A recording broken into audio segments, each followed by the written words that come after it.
On se retrouve avec un petit projet tout simple autour du code barre que vous pouvez trouver derrière la plupart des livres. Euh, les codes barres comme celui que vous avez à l'écran, c'est en fait une succession de chiffres qui ont des significations par bloc. Alors vous voyez ici, c'est structuré en 5 blocs et ça s'appelle un ISBN. Les 5 blocs, vous les retrouvez ensuite en bas dans le code barre qui est ici, mais organisé en 2 x 6 plus 1 devant. Alors ces 5 blocs ici ont un sens. Les 3 premiers correspondent aux livres. Vous avez des codes barres pour d'autres produits comme des produits alimentaires ou tout un tas de choses. Concernant les livres, c'est 978, éventuellement 979. J'imagine qu'il y a une saturation de l'édition des livres certaines années et on est obligé de passer à un chiffre supplémentaire peut-être, quand un éditeur produit beaucoup de livres dans une année, je crois. Le suivant, le 2, désigne la zone géographique ou la langue correspondante. Donc vous avez le français, l'anglais et tout un tas d'autres langues. Vous avez ensuite un code à 3 chiffres ici, c'est celui de l'éditeur. Chaque éditeur va être identifié à l'intérieur de sa zone de langue. On verra tout à l'heure, mais je crois que le 2 correspond à la France et donc ce serait ici un éditeur français. On peut avoir le même numéro d'éditeur mais pour une autre région, par exemple 0 et 1 correspond à des pays anglo-saxons et il y a certainement un éditeur avec ce numéro là aussi. Ensuite vous avez le numéro d'ordre du livre dans l'édition de l'année. Ça ne correspond pas forcément exactement donc au nombre de livres qu'il a édité, on verra tout à l'heure pourquoi. Et enfin, ce dernier chiffre c'est celui qui nous intéresse, c'est la clé de vérification. Alors on va dans Python. Et j'ai marqué en commentaire quelques informations dont celle-ci vous pourrez aller voir si ça vous intéresse un peu plus de détails. Donc j'ai ici appelé ABCDE les 5 blocs qui constituent le code barre. Donc on retrouve le 978 pour le premier bloc, B comme l'identificateur de langue, donc je disais 2 pour la France, 0 et 1 pour les Anglais, 3 pour les Allemands, 4 pour le Japon, et puis il y en a tout un tas d'autres pour des régions ou des langues parlées. Le C, c'est l'identifiant de l'éditeur, 266 tout à l'heure pour le livre de Frank Herbert. Le D, c'est le numéro d'ordre du livre, et donc le D, on revient au D, ici il a 5 chiffres, en fait le 0 est rajouté. Le but, c'est qu'ici on ait un total entre B, C et D, donc région ou langue, éditeur et numéro de livre, il faut qu'on ait un total de 9 chiffres ici. Il y a toujours un chiffre seul de vérification ici, puis un nombre à 3 chiffres devant, 978 généralement pour le code livre. Donc ici on a un bloc de 9, ici j'ai donc 2332 plus un 0, de manière à ce que j'ai 9 chiffres au total. Et donc la clé de vérification. Alors comment se calcule la clé de vérification? Et pourquoi une clé de vérification? En fait, dans les années 50-60 est inventé le système du... Alors pas du code barre tout de suite, mais le système de codage tel qu'on l'étudie là. Le but, c'est que dans l'industrie et le commerce en particulier, on ait moins de problèmes de stock. On affecte un numéro à chaque objet qu'on a dans notre magasin ou dans notre entreprise.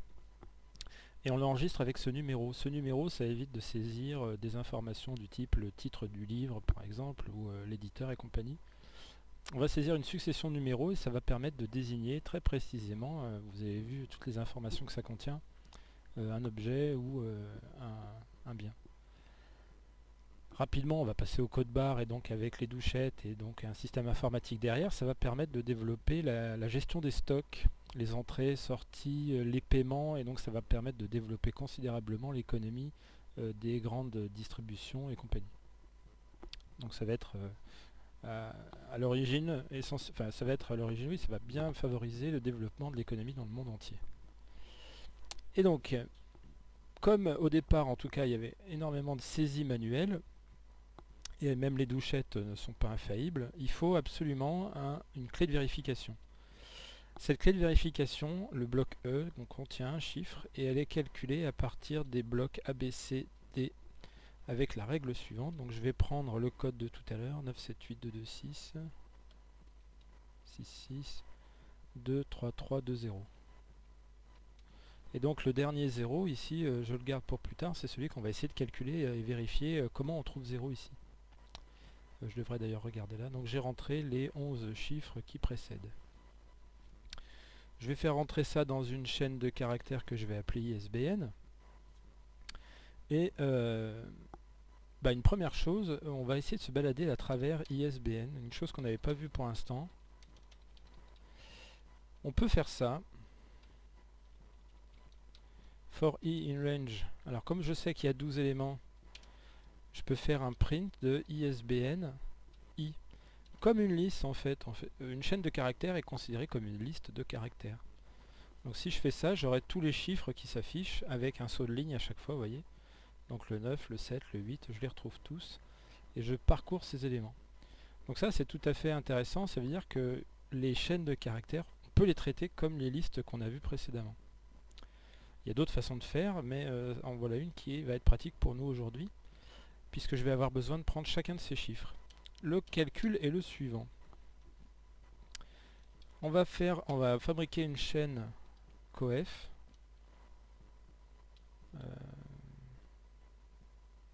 Oui. On va faire une chaîne coef avec 12 coef. 1, 2, 3, 4, 5, 6. Vous avez ici le code à 12 chiffres. Et ici, vous avez 12 coefficients. Pour fabriquer la clé de vérification, donc le bloc E, on va prendre chacun des chiffres de ISBN et on va les multiplier par 1, par 3, par 1, par 3. Bon, je vais aller au bout, mais c'est un peu pénible à faire. Vous avez compris qu'on va s'intéresser à automatiser tout ça. Plus fois 1 plus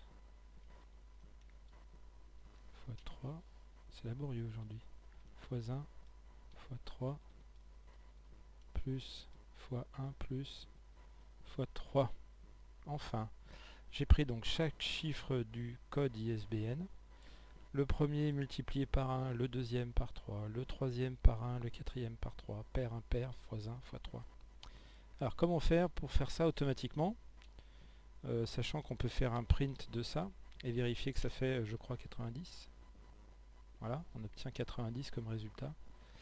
J'aimerais le faire de manière automatique, surtout que j'aimerais, moi, changer cet ISBN pour un autre avec un autre livre et vérifier sa clé sans tout ressaisir à la main à chaque fois. Alors, pour ça, on va faire un print coef d'abord pour vérifier une chose que je vous avais montré il y a quelques vidéos. La chaîne 1.3, 1.3, 1.3 est très répétitive. En fait, je vous avais montré qu'on pouvait faire ça. C'était arrivé un peu par hasard en fin de vidéo. La chaîne 1.3 multipliée par 6, ça la concatène. Voilà. Donc, je vais plutôt la fabriquer sous cette forme, ce sera plus simple. Donc je vais mettre ma chaîne de coef tout en haut. Donc ma boucle va partir à travers les 12 éléments de la liste ISBN, mais on va pas faire un print, on va faire un calcul. On va dire qu'on va calculer une clé, donc je vais l'appeler clé, je la mets à 0 au départ, initialisation donc.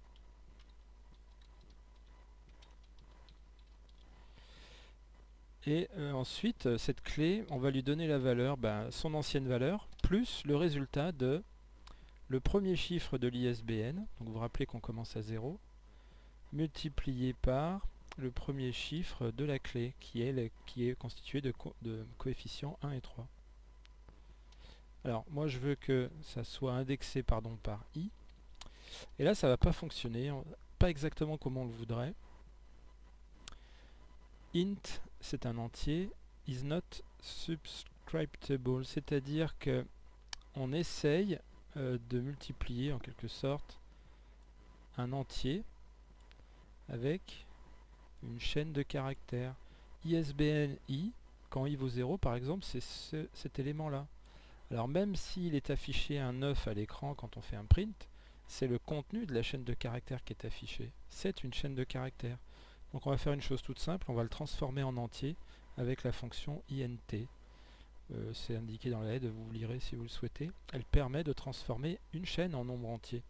Elle permet aussi de transformer un nombre décimal en nombre entier, tout simplement en enlevant tout ce qui est après la virgule et la virgule elle-même. Mais cette fonction peut aussi interpréter une chaîne de caractères en entier aussi. Donc elle a un double emploi. Elle accepte 2 types d'arguments. Voilà, donc si je fais ça, j'aimerais un print clé pour voir si on trouve bien le 90 de tout à l'heure. Qu'est-ce que j'ai pas fait comme il faut?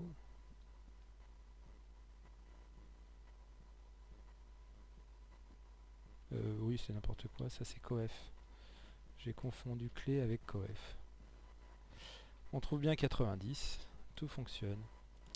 Alors, maintenant, comment est calculée la clé de vérification? La règle est tout simplement de prendre le dernier chiffre de la clé obtenue, ici donc c'est 0, et de chercher le complément à la dizaine suivante. Alors la dizaine actuelle, disons ici, c'est 90. Donc je suis à une distance de 0 de 90, donc c'est pour ça que j'obtiens 0.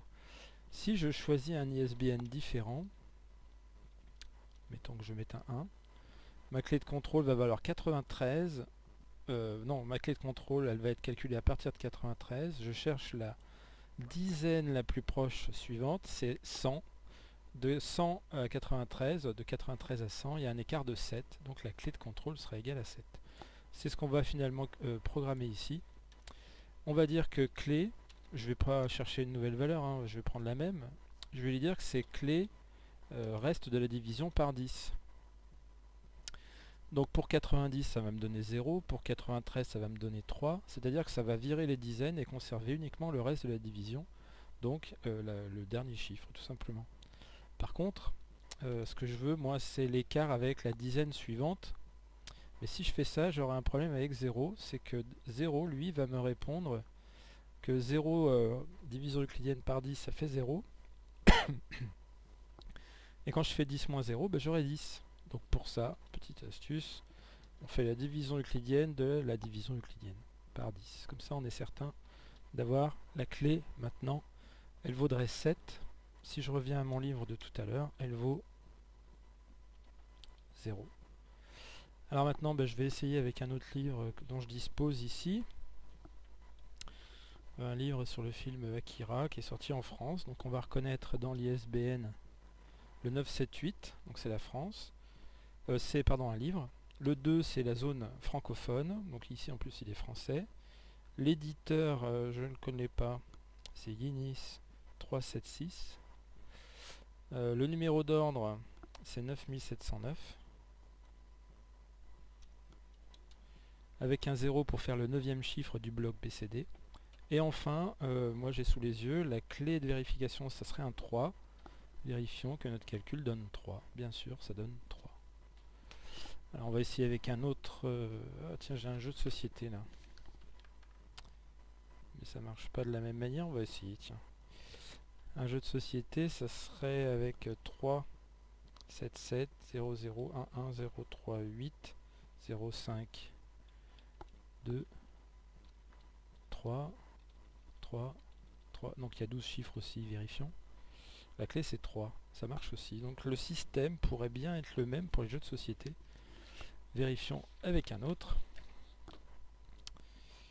Ah oui, donc là c'est fabriqué en Chine. Donc est-ce que ça va être bon ça? 5, 10, 11, 12. Non, là ça risque de pas fonctionner parce que c'est pas édité en Chine. Il se peut qu'en France, les jeux de société soient édités avec un code barre qui soit sur le modèle du système livre. Je continue avec un autre, édité, on va le voir ensemble. 8, 4, 3, 5, 4, 0, 7, 6, 2, 1, 8, 4. 1, 2, 3, 4, 5, 6, 7, 8, 9, 10, 11, 12. La clé, ça serait 8, d'après ce que j'ai sous les yeux. Et c'est bien 8. Bon. Peut-être que c'est le hasard qui l'a voulu, mais j'aurais eu beaucoup de chance ici d'être tombé 2 fois, puisque j'ai une chance sur 10, donc une chance sur 100. Ça permet pas de conclure, mais disons qu'il semble que les jeux de société édités hors Japon, j'ai pas essayé, soient sur le même modèle de calcul de la clé de vérification. Donc je vous invite à le programmer, vous avez le code sous les yeux, il y a d'autres façons de le coder, mais j'ai choisi la plus simple ici, en 6 lignes, et vous pouvez tester. Je vais simplement rajouter une petite chose, on va essayer de faire du joli encore une fois, avec un formatage du texte. Donc la clé de vérification égale, et là vous vous rappelez, je mets mes accolades, c'est un peu plus joli comme retour utilisateur, c'est user friendly comme on dit. Et puis on peut en profiter pour remettre l'ISBN ici, ISBN égale, et retour ligne c'est /n. Et donc ici je vais mettre ISBN en premier. Comme ça j'ai un rappel de l'ISBN, puis un rappel du code de vérification. Je pourrais rajouter un test sur le 4e caractère, en fonction d'une liste qui associerait 0, 1, 2, 3, 4, lui associerait la zone, alors la langue parlée ou la zone du monde correspondant. Donc on pourrait dire livre édité dans tel pays ou dans telle zone, par tel éditeur avec en plus la liste des éditeurs, mais imaginez la taille du fichier de tous les éditeurs mondiaux, je pense pas qu'on s'amuse à le faire. Par contre je crois que vous trouverez sur la FNIL, la source que j'ai choisie ici c'est celle qui distribue les ISBN dans la francophonie, vous avez un petit moteur de recherche qui permet de retrouver l'origine d'un livre. Donc je suppose qu'ils utilisent un petit programme, certainement Python, possiblement Python, plus du HTML pour faire un peu la même chose qu'on fait, c'est-à-dire hacher l'ISBN en plein de petits chiffres et aller chercher dans une base de données par contre les origines, les noms d'éditeurs et tout un tas d'autres informations. On peut faire un tout petit peu plus joli encore.